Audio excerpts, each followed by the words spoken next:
If you tell a story like you think it's lame, it will be lame, even if the story itself was good.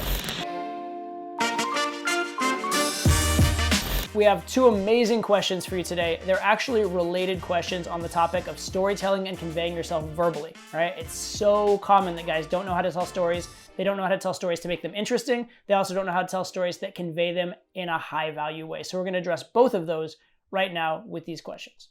First question is this: how do you convey DHV, which DHV stands for demonstration of higher value, it's an old school acronym, in your stories without coming off as tryhard?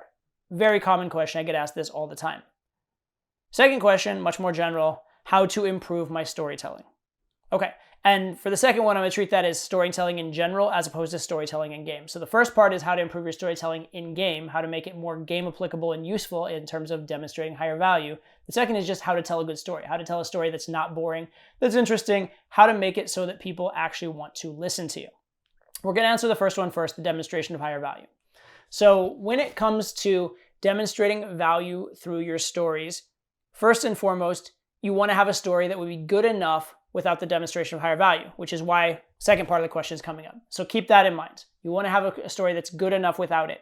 And if you have a story that's already good enough, you can now demonstrate value without making it a big deal. And the key thing with demonstrating value in your stories, you want to know when you're telling a story what specific value it is you want to demonstrate. So there's particular things that girls are going to cue on as signals of attraction. So for example, being competent, being good at something is a signal for attraction. It triggers attraction in the girl. Social proof, having people like you, in particular having girls like you, is a trigger for attraction. So that's something you can convey. To an extent, success and material wealth can be a trigger for certain types of attraction. So maybe that's something you want to convey. Having an adventurous or fun life and being a risk taker can be something that will trigger attraction, so maybe that's something you want to convey. So the point is, you want to know specifically what it is you're trying to get across. And then what you don't want to do is brag about it. So if you want to tell a story that says you're wealthy and successful, you don't say, I'm very wealthy and successful, as you'll see in this story. That's really lame, and it's awful. It won't even necessarily be believed. Funny enough, number one, it makes you look lame. Number two, it's less believable because it's so intentional, it can come off as a dishonest signal, right? Whereas when something happens by accident, it's actually treated as more honest and more believed. So if you wanted to tell a story about being wealthy and successful, what you do is you tell a story that's good enough anyway, and it just so happens that this story happened to occur floating out on a large boat in the middle of the Gulf of Mexico. Now all of a sudden, it's assumed that either you're wealthy and successful or at least you know people who are. Or for example, you tell a story and the story involves you having to deal with an employee, having to deal with someone who works underneath you, right? Well, this conveys some level of success in the sense that at least you're either the boss of a company or you at least work in management in some level to the point that there are people who have to follow your orders. So that conveyed some level of material success. So again, the point is you want to tell the story, but you want to tell the story in such a way that what you're trying to convey, which is very intentional, seems accidental. Here's another one. Let's say that you have a really nice car. You're wealthy and drive a really nice car. You don't want to be like, I drive a Lamborghini and yada, yada, yada. No, lame. Don't want to do that. Instead, maybe you tell a story about a police officer who pulled you over and was being a dick, and you thought he was profiling because you were driving a red sports car. You didn't even say the word Lamborghini, but if your car got profiled, they can assume that probably it's a nice car. It's, flashy and sporty and those kind of things. And they may even ask what kind of car you have. And if you want to go one step further, you can be humble. I don't really want to tell you. No, tell me. Oh, all right, I drive a Lamborghini, this, that, the other. All right, so you can even make it seem extra unintentional by, when asked about it, not even conveying it quite as readily. So these are all different ways that you can go about it. But the point is this: with any DHV type story, you want to know specifically what you're DHVing, and then you want to weave that into the fabric of the story and not say it overtly. And that's why it comes off as not try hard. That's when it comes off as natural. It just happened. It's just part of your life. You're just telling a story from the experience of living your life, and these things, these DHV type things, are just in the underpinning. They're just part of the story. They're woven into the fabric. You can't take them out without changing the setting of the story. So you had to put it in, but it wasn't like you were trying. So that's the general idea. Now let's talk about how to tell a good story overall.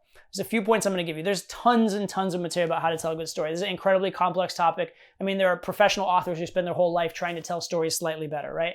So I'm by no means going to do it justice in a few minutes, but I will give you the key points to telling a good story in a practical sense in the real world. First one is this. You need to believe your story is good. You absolutely do, all right? If you don't believe it's good, if you tell a story like you think it's lame, it will be lame, even if the story itself was good.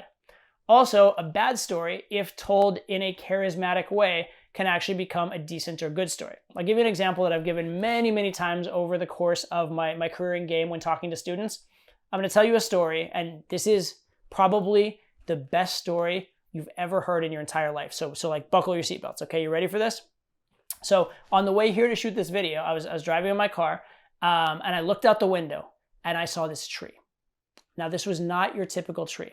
This tree had a trunk, and it had branches, and it had leaves on it. And at the very end of this one particular branch, I saw this one particular leaf break away and fall gradually down towards the ground. Now, this leaf, it didn't land on the street, and it didn't land in the sidewalk. Do you know where it landed? It landed in the grass. The grass. Think about that for a minute. Okay, so was that the best story you've ever heard? I hope not. I genuinely hope not. However, did I have your attention while telling it? At least a lot more than I should have, given how shitty the story was. I believe I did. And why is that? It's because I told you it was going to be a great story, right? So I hyped it up, but then I actually told the story like I thought it was cool, like I thought every bit of it was amazing and interesting, and I built tension. So you can do a lot with the methodology of how you tell a story. You can do a lot with your tonality, your rhythm, your emphasis, your change in pacing, your change in volume, etc. So the point is, if I can tell that story, and I could tell that story in set, and I could make it work on a regular basis, okay? If I can tell that story that's that bad, any story you're ever going to come up with can be told relatively well just by you believing it's a good story, right? There's this idea with a great actor that he could make you cry by reading the dictionary. I don't know if that's actually possible, but the point is that's the idea, is that you could do so much with what you're doing around the story itself that you're going to make it good. So that's number one. If you believe the story is good and you tell it like you think it's good, it will probably start to become better. Second thing, a story should have a beginning, a middle, and an end. Specifically, it should have a state of affairs, like this is the setting, this is the situation. Something needs to happen to interrupt that situation, an event, some kind of tension, or again, interruption. Something needs to interrupt it, and then someone or something needs to be changed by the end of it. If you don't have these elements, you don't really have a story. So first of all, if you don't set the setting, there's nothing to interrupt. You can't have an interruption without having a static, event. So you can't even have the rest of it without a setting, right? If there's no interruption, I was sitting on the couch and then I was still sitting on the couch. That's a really boring, lame story. Nothing happened, right?